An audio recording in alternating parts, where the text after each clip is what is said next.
Salam alaikum, صباح الخير جماعة الخير. Donc, اليوم, on va essayer de voir les catégories de produits qui ne sont pas imposables, d'accord? Après avoir examiné les situations relatives aux charges non déductibles, اليوم, on va essayer de voir les trois catégories de produits non imposables. Autrement dit, pour quel motif certains produits ne sont pas imposables. ونسيو باش نمدوا امثله des illustrations باش يعاونونا باش نفهموا المحتوى d'accord.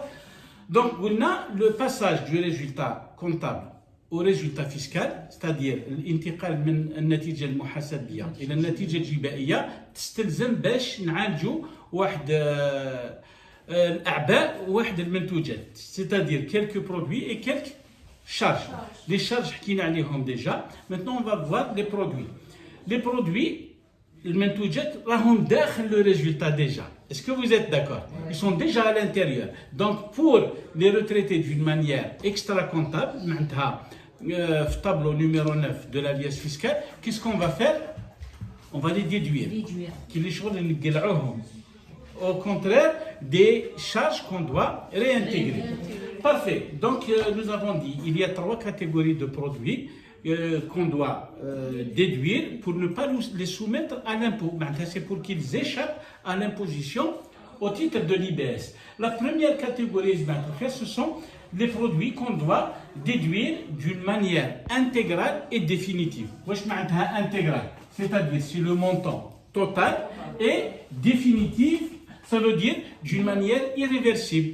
On les déduit cette année, on n'en parle plus à l'avenir. Mais à l'avenir.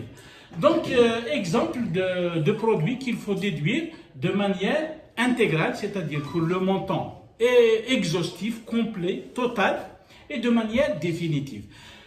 Je vais vous donner, par exemple, le cas des produits boursiers, comme les pouvoirs publics, pour encourager les produits boursiers, de l'acquisition de titres en bourse, etc., vous serez exonéré au titre des intérêts et des plus-values de cession acquises sur les titres cotés en bourse.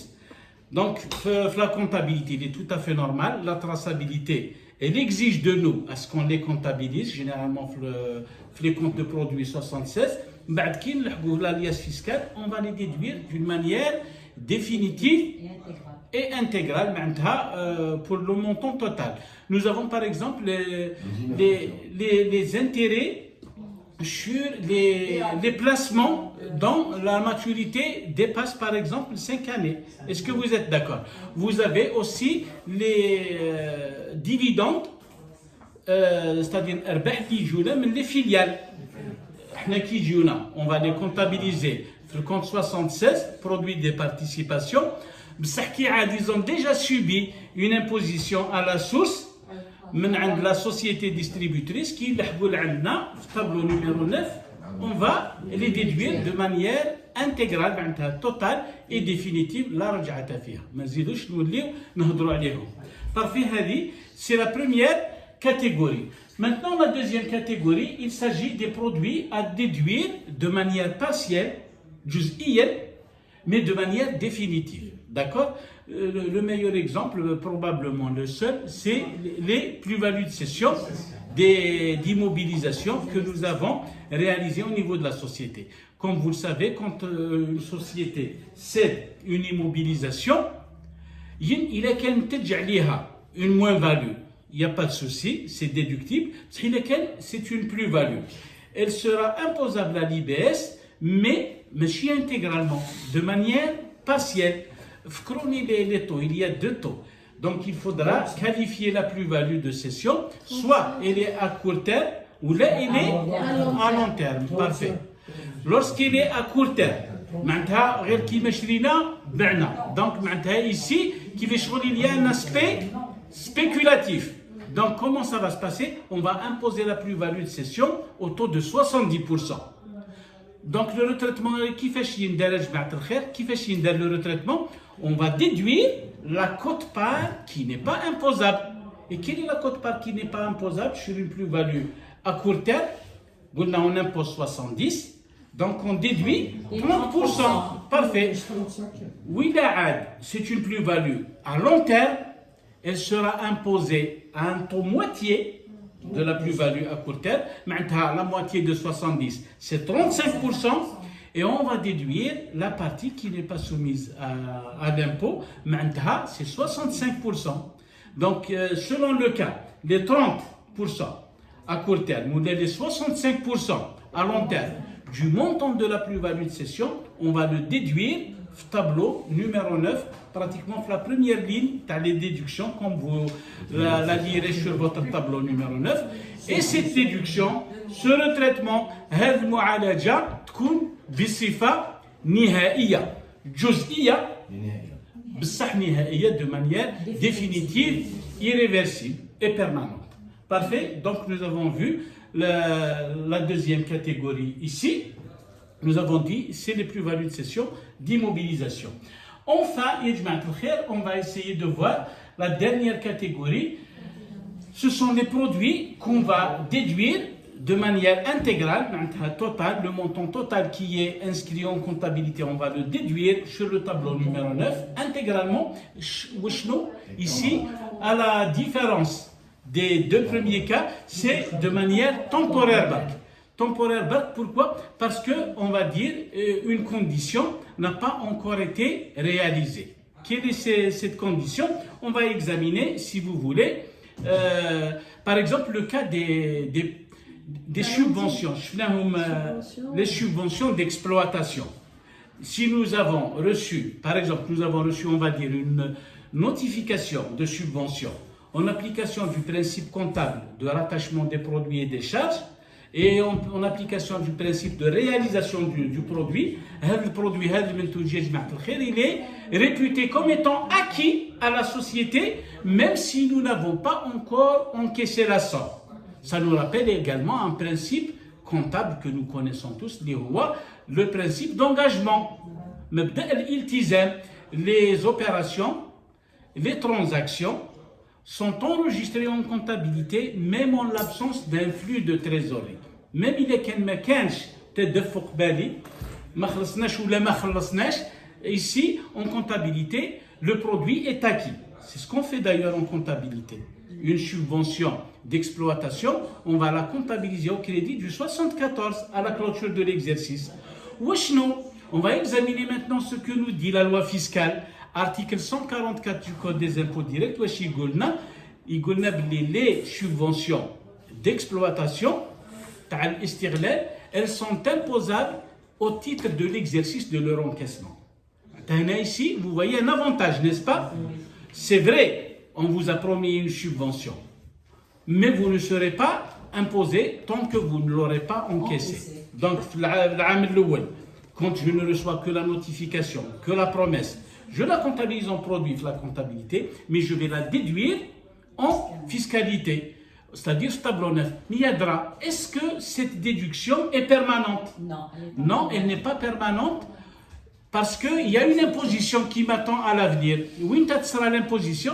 Le jour de l'encaissement. Bravo, au titre de l'exercice. Oui, non, qui s'est fait la subvention, je vais être imposé. Donc vous voyez bien qu'ici, qu'il s'agit d'un produit dont l'imposition est différée. Ça vous rappelle quelque chose? L'impôt différé. Bravo, c'est un impôt différé. Est-ce qu'il est actif ou passif ici?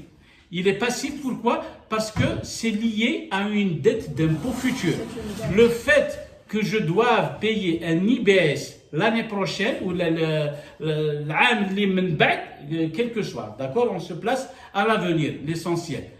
Un impôt, donc j'ai une dette d'impôt envers le fisc, je dois constater un impôt différé passif. Donc je le constate à la clôture de l'exercice suite à cette déduction extra-comptable. Je vais imposer tableau 9 en supposant que je vais encaisser cette subvention l'année prochaine. Je vais faire le contraire. Ce que j'ai déduit l'année d'avant, je vais le réintégrer l'année d'après. Et qu'est-ce que je vais faire pour l'impôt différé? Je vais le contrepasser pour le neutraliser. C'est un premier exemple. Le deuxième exemple, on peut citer les gains de change issus de l'actualisation des dettes et créances en monnaie étrangère. Il y a des transactions qui n'ont pas encore été payées à la date de clôture. Qu'est-ce que je vais faire?